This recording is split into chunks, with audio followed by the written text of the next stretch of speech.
People be really shocked to find out that you have hair under protective style. Pictures of Cardi B and Meg Thee Stallion. You actually have hair in the backhanded microaggressive. Before you even think about getting a protective style, it has nothing to do with genetics or money.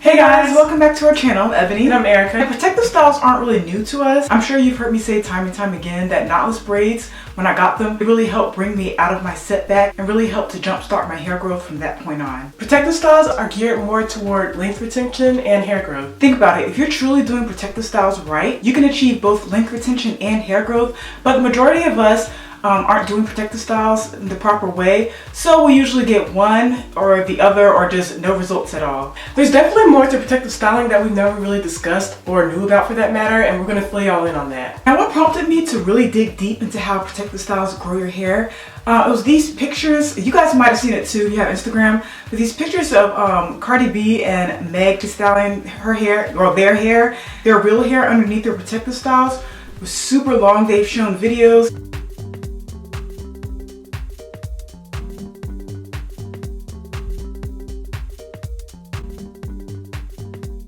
Pictures as well of their hair without wearing like any wigs or any kind of weave or anything, but it was basically their long hair that no one really thought that they had. Side note, people be really shocked to find out that you have hair under protective styles. Yeah, am I the only one who can't figure out whether that's a diss or a compliment? Because I don't know how to take it. I guess I gotta know the context, but maybe for me, that's probably just a backhanded microaggressive compliment. I don't know. You guys let me know in the comments what you think when you hear that. Oh, you actually have hair underneath your protective style. But yeah, let me know what you guys think. Anyway, back on topic. What these ladies obviously have in common with their hair growth is protective styling. Of course, there's more to it than that, so we found some additional protective styling tips that nobody really talks about. And it, for the most part, correlates with what these women are doing with their protective style routine and how they're making it work for them and not against them, and how it can work for you guys and us as well. And by the way, it has nothing to do with genetics or money. Okay, so we know for sure that they have their hairstylists or their go-to people who know their hair, who's professional, who knows how to take care of hair, and their protective styles.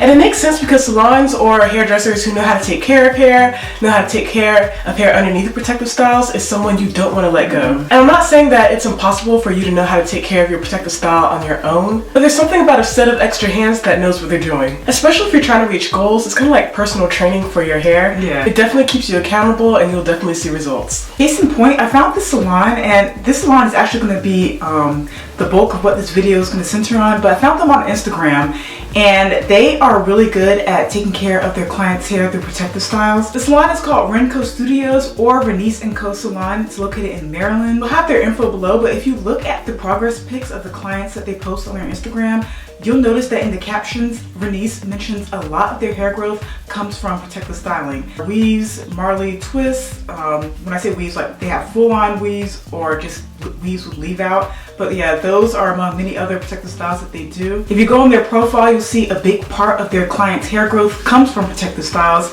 In fact, I found out that one of their clients, or at least at some point, there's a hair vlogger. Her name is Kavibi Lavi. She's on YouTube. Part of her hair journey at one point was with this salon as well. But there's more to it, and I feel like this is where a lot of people misconstrue what a protective style really is. In one of her posts, she mentions that fragile hair or already damaged hair is not a sign to just throw on a protective style and call it a day. Your hair is actually not going to heal on its own underneath, and that's where you do more harm than good. She goes on to say that before you even think about getting a protective style, you should really heal your hair in stages. In order to do this, she recommends strengthening and reconstructing treatments like protein. They have their own treatments. I know she mentioned that she has her own custom treatments, but she has been known to use brands such as Care and Design Essentials. So as you can see, protein is a big part of taking care of your real hair before you even get to the point of having a protective style put in. Another perk that comes with using a salon for protective styling is that you can get away with wearing the style for longer periods of time. I noticed that a lot of her clients had them in for at least 2 months. Now, when I had my knotless braids, I could only keep them in for 1 month,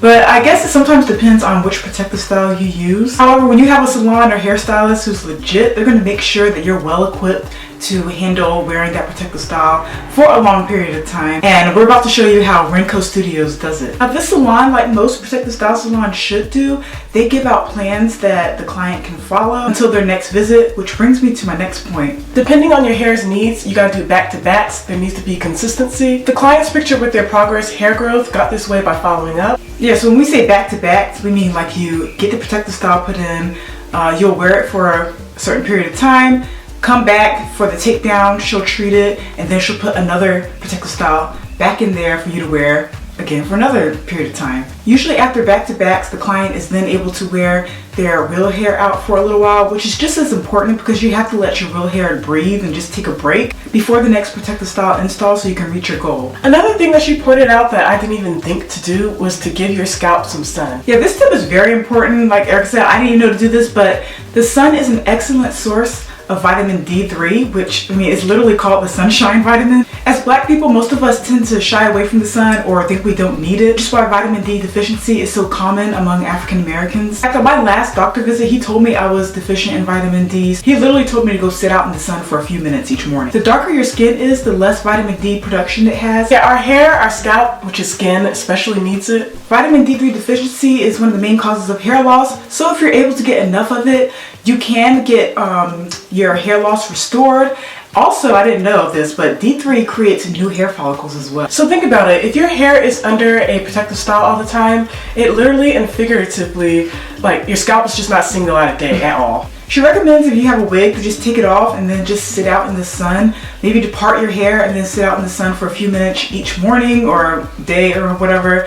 I know some people can take more sun than others, so you do you without overdoing it. I know with braids it's a lot easier because your scalp is already exposed. But even without protective styling, I'm still going to do this. I'm still going to try this because this is a really good tip. And we do have some bonus tips from this salon as well. Most of what we explained kind of pertains to hair growth, but length retention is also important when it comes to protective styles. Yeah, like we said before, if you're doing it right, you're going to get both hair growth and length retention. The number one thing I noticed is that she keeps up with trimming, and not just any way. If you look at her client's progress pics, you see that she trims the hair to give the clients a very strong weight line or base so that the hair looks a lot thicker, fuller, and healthier. And depending how damaged the hair was before, she trims it in a way so that the hair can catch up with itself. Another tip is moisturizing. I know you guys didn't think I was going to forget about that, but even though we did mention that strengthening treatments or protein treatments are great for your real hair before you put a protective style in, but maintaining that protective style, you need to moisturize your hair. I did see, and the stylist did say that